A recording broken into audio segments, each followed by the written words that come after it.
السلام علیکم ورحمۃ اللہ وبرکاتہ۔ بسم اللہ الرحمن الرحیم، الحمد للہ رب العالمین وبہ نستعین، والصلاة والسلام علی رسولہ الامین نبینا محمد وعلی آلہ واصحابہ اجمعین۔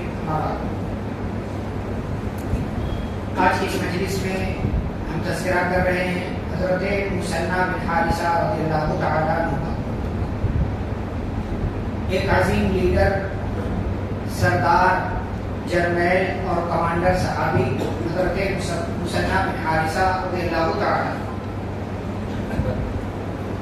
پیدا ہوئے 570 عیسوی میں۔ جس سال رسول اکرم صلی اللہ علیہ وسلم کی پیدائش ہوئی اسی سال یہ بھی پیدا ہوئی، یعنی نبی صلی اللہ علیہ وسلم کے ہم عمر تھے اور آپ کی اور ان کی عمر برابر تھی۔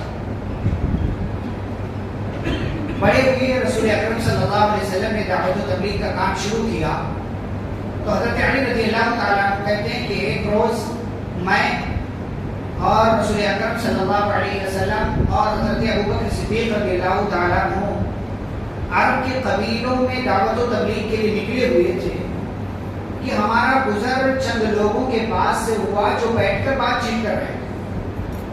تو حضرت ابوبکر صدیق رضی اللہ تعالیٰ عنہ نے ان لوگوں سے پوچھا کہ آپ لوگ کون ہیں؟ تو ان لوگوں نے جواب دیا ہم بنو شیبان قبیلے سے۔ رسول اکرم صلی اللہ علیہ وسلم کی طرف متوجہ ہو کر حضرت ابوبکر صدیق رضی اللہ عنہ نے کہا اللہ کے رسول صلی اللہ علیہ وسلم یہ بڑے ہی معزز لوگ ہیں، ان کا قبیلہ بڑا ہی معزز ہے اور یہ سردار قسم کے لوگ ہیں، ان کا یہاں ہم سے ملاقات کر لینا یا ہماری ملاقات ان سے ہو جانا بڑی خوش آئند بات ہے، بڑی اچھی بات ہے۔ آپ انہیں کچھ تبلیغ کر دیجئے اور انہیں کچھ بات بتا دیجئے۔ رسول اکرم صلی اللہ علیہ وسلم نے ان سے سوال کیا، اس سے پہلے ہی حضرت ابوبکر صدیق رضی اللہ عنہ نے مزید سوال کیا ان لوگوں سے جو وہاں بیٹھے ہوئے تھے، ان میں مفروق بن عمرو اور اسی طریقے سے معانی بن قبیصہ اور اسی طریقے سے نعمان بن شریک اور حضرت مثنی بن حارثہ رضی اللہ تعالیٰ عنہ وغیرہ موجود تھے۔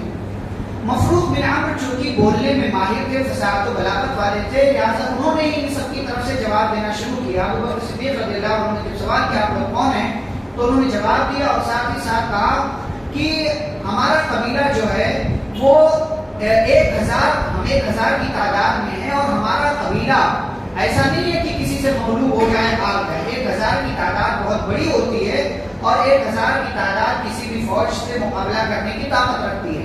حضرت ابوبکر صدیق رضی اللہ عنہ نے رسول اکرم صلی اللہ علیہ وسلم سے یہ بات کہی تو آپ صلی اللہ علیہ وسلم نے ان سے کلام کیا، ان کے سامنے دعوت و تبلیغ پیش کی اور ان کے سامنے اسلام کی حقانیت کو بیان کیا۔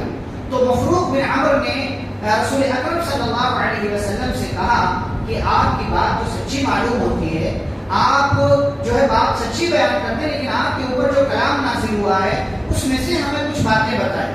تو آپ صلی اللہ علیہ وسلم نے قرآن مجید کی سورۃ الانعام کی کچھ آیتیں پڑھی۔ ان آیتوں میں اللہ نے 10 باتوں کی وصیت کی تھی جو ہم قرآن کے حوالے سے آپ کو بیان کر چکے ہیں کہ اللہ کے ساتھ کسی کو شریک نہیں کرو، والدین کے ساتھ اس نے سلوک کرو اور روزی روٹی کے ڈر سے اولاد کو قتل نہ کرو اور کسی بھی فحش اور بدکاری کے کام کے قریب مت جاؤ اور کسی کو بھی ناحق قتل مت کرو، یتیم کا مال نہ کھاؤ، وعدوں کو پورا کرو، بولو تو انصاف کے ساتھ بولو، وعدوں کو پورا کرو اور صراط مستقیم پر چلو۔ یہ آیتیں حضرت مثنی بن حارثہ وغیرہ کو رسول اکرم صلی اللہ علیہ وسلم نے بتائیں اور اللہ کی تعلیمات کو ان کے سامنے پیش کیا۔ اسی طریقے سے پھر معانی بن قبیصہ نے بھی بات کیا اور پھر حضرت مثنی بن حارثہ رضی اللہ تعالیٰ عنہ نے بھی رسول اکرم صلی اللہ علیہ وسلم سے گفتگو کی اور کہا کہ آپ ہمیں مزید اپنی کچھ باتیں بتائیں۔ تو رسول اکرم صلی اللہ علیہ وسلم نے مزید قرآن کی آیت انہیں بتائی، ان اللہ یأمر بالعدل والإحسان وإیتاء ذی القربى وینہی عن الفحشاء والمنکر والبغی یعظکم لعلکم تذکرون، کہ اللہ تعالیٰ عدل کا، انصاف کا، احسان کا، رشتہ داروں کا خیال رکھنے کا حکم دیتا ہے اور برائی سے، بدکاری سے، ظلم سے اللہ تعالیٰ منع کرتا ہے۔ اللہ تمہیں نصیحت کرتا ہے تاکہ تم نصیحت حاصل کرو۔ یہ کلام سنا تو مثنی بن حارثہ رضی اللہ تعالیٰ عنہ کا چہرہ چمک اٹھا اور ایسا لگا کہ وہ اسلام قبول کر لے، لیکن انہوں نے رسول اکرم صلی اللہ علیہ وسلم کے سامنے یہ بات رکھی